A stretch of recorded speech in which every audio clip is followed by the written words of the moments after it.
लीजिए, एक माता कल हमारे पास आई और एक प्रश्न हमसे किया कि साध्वी जी बहुत परेशान थी कि हम घर की 5 सदस्य हैं, पर 5 सदस्य हैं और उनमें से 3 सदस्य बाहर नौकरी करते हैं और धन की कोई कमी नहीं है, इनकम अच्छी है तीनों, पर फिर भी घर में जैसे ही धन आता है वे कैसे चला जाता है, बीमारी में और अन्य कार्यों में खर्च हो जाता है और 3 इनकम होने के बाद भी घर में धन की कमी है, धन का अभाव। तो ये ऐसा किस कारण होता है कि धन बहुत आता है पर वो सारा बाहर चला जाता है? किस कारण ऐसा हमारे घर में होता है? तो ये प्रश्न उस केवल माता का नहीं, समाज में बहुत ऐसे व्यक्ति हैं, माताएं, वो ये सब पूछती हैं कि धन आता तो अवश्य है पर बाहर चला जाता है, घर में स्थिर नहीं रहता, इसका कारण क्या है? तो आज हम इसका कारण आपको बताते हैं कि हमारे घर में जो अतिथि आते हैं, हम उनका कितना सत्कार करते हैं, कितना आदर उनको देते हैं। अतिथि के रूप में हम नहीं जानते कौन सी देव शक्ति हमारे घर आई। माँ लक्ष्मी जी कोई अपनी वाहन उल्लू पर सवार होकर ही हमारे घर नहीं आएगी, कोई देवी देवता शंख चक्र गदा लेकर ही हमारे घर नहीं आएगा, वो किस रूप में, मनुष्य के रूप में हमारे घर में आ जाता है। तो पहले व्यक्ति अतिथियों का बहुत सत्कार करते थे, आदर करते थे, पर आज के युग में हम देखते हैं कि अतिथि जैसे आया है ना, तो हम पूछते हैं वो रुकेगा कितने दिन, परेशान हो जाते हैं, जो हृदय की शांति है वे चली जाती है, मन में भाव रहता है ये कब जाए, आने से पहले उसके जाने की सूचना हम प्राप्त करते हैं। तब फिर लक्ष्मी कैसे स्थिर होगी? अतिथियों का सत्कार हम नहीं करते, हमें अतिथियों का भरपूर सत्कार करना चाहिए। अतिथि में केवल रिश्तेदार ही सम्मिलित नहीं है, हमारे घर में जो भी व्यक्ति आता है, पड़ोस का व्यक्ति आता है, कोई मित्र आता है, कोई भिक्षुक आता है भिक्षा मांगने, तो हमें उसे सम्मान देना चाहिए, आदर देना चाहिए और हमारे हृदय में उसके प्रति प्रसन्नता होनी चाहिए। हमें अपनी सामर्थ्य अनुसार उसे कुछ भोज्य पदार्थ, कुछ खाने की वस्तु अवश्य देनी चाहिए, जिससे वो हमारी भूमि पर आया है तो प्रसन्न होकर जाए। कौन सी देव शक्ति हमारे आज घर आई है, ऐसी प्रसन्नता हमारे हृदय में होनी चाहिए। दूसरा कारण है कि जिसके घर में स्त्री बाल खुले करके रहती है, हर समय जिस माता के या बहन के बाल खुले रहते और महीने में 2-2 बार, 3-3 बार आजकल कटिंग चल रही तो कटिंग कराती, सर पे कपड़ा नहीं रखती, बाल खुले रहते, तो ऐसी स्त्री के घर जो विवाहित है, लड़कियों की बात नहीं है, जो विवाहित है, यदि उनके सर पर कोई कपड़ा नहीं रहता है, हर समय बाल खुले रहते हैं, तो ऐसी जगह माँ लक्ष्मी जी निवास नहीं करती। माँ लक्ष्मी जी के कभी हम किसी चित्र को देखें तो हम सभी ने अपने जीवन में कोई ऐसा चित्र नहीं देखा होगा जिसमें माँ लक्ष्मी के बाल हमेशा खुले रहते। माँ लक्ष्मी जी के बाल कभी खुले नहीं रहते हैं। तो माताओं को जो विवाहित हैं उनको इस चीज पर ध्यान देना चाहिए कि सर पे कपड़ा अवश्य होना चाहिए और बालों को सौभाग्य का प्रतीक माना गया है, इसलिए बालों को बांध कर रखना चाहिए। तीसरा कारण है कि हम अपने घर में कैसे पौधे लगाते हैं, उसका भी प्रभाव हमारे घर पर पड़ता है।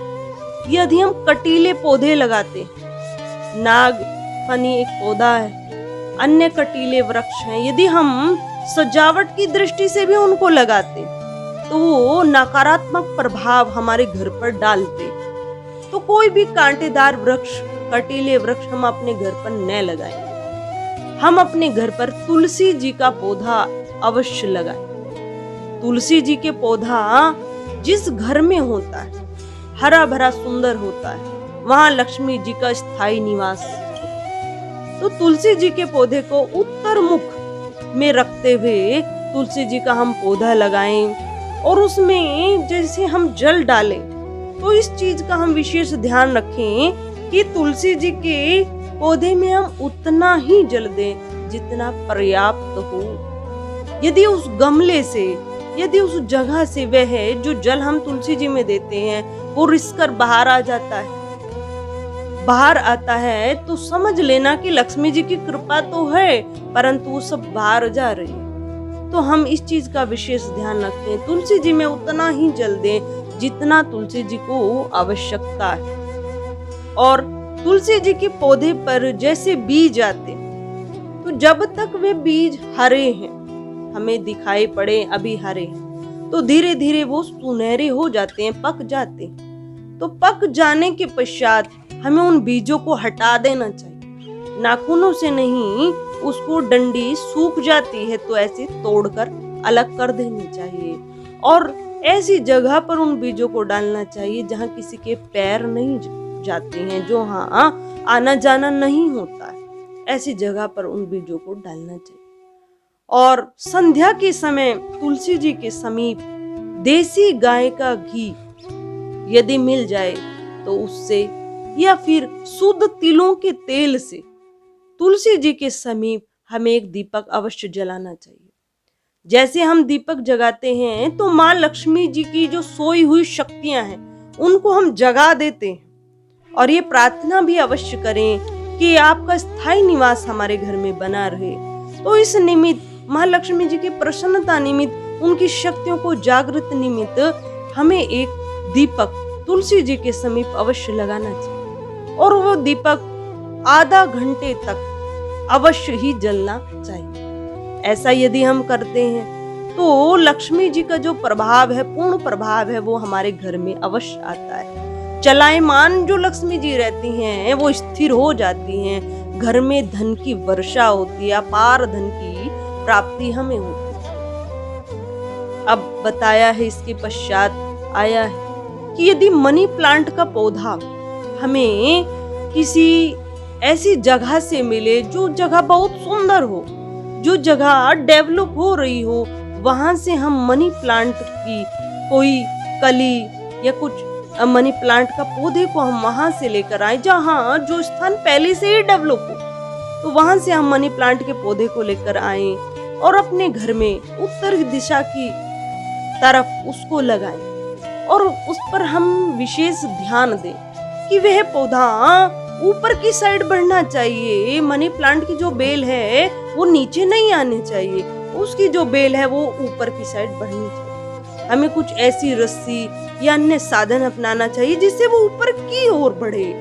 यदि मनी प्लांट हरा भरा ऊपर की ओर बढ़ रहा है तो ये संकेत, ये दृश्य हमें बता रहा है कि लक्ष्मी जी की कृपा हम पर होने वाली और जो घर में लक्ष्मी जी चलायमान रहती हैं वो स्थिर होने वाली है। इसके पश्चात हम अन्य भी उपाय करें कि शुक्रवार, जो सप्ताह में शुक्रवार का दिन है, उस दिन हम जो वैभव लक्ष्मी माताएं व्रत भी करती, तो किसी कारण हम व्रत न भी कर पाए तो वैभव लक्ष्मी माता का पूजन अवश्य करें। अपने मंदिर में, घर के मंदिर में लक्ष्मी जी के निमित्त शुक्रवार को हम एक दीपक अवश्य जगाएं और गुलाब का पुष्प खिला हुआ सुंदर, गुलाब का पुष्प छोटा नहीं, खिला हुआ सुंदर माँ लक्ष्मी जी को एक पुष्प अवश्य चढ़ाएं। यदि हम शुक्रवार के दिन माँ लक्ष्मी जी को गुलाब का पुष्प देते हैं, दीपक उनके निमित्त जगाते हैं, तो लक्ष्मी जी की कृपा हम पर अवश्य होने वाली है और लक्ष्मी जी हमारे घर में स्थिर निवास करने वाली हैं। ऐसा हृदय में भाव होना चाहिए। एक उपाय और भी कहा गया है कि यदि हमारे जो शास्त्र हैं उसमें दो पक्ष कहे गए, एक शुक्ल पक्ष और एक कृष्ण पक्ष।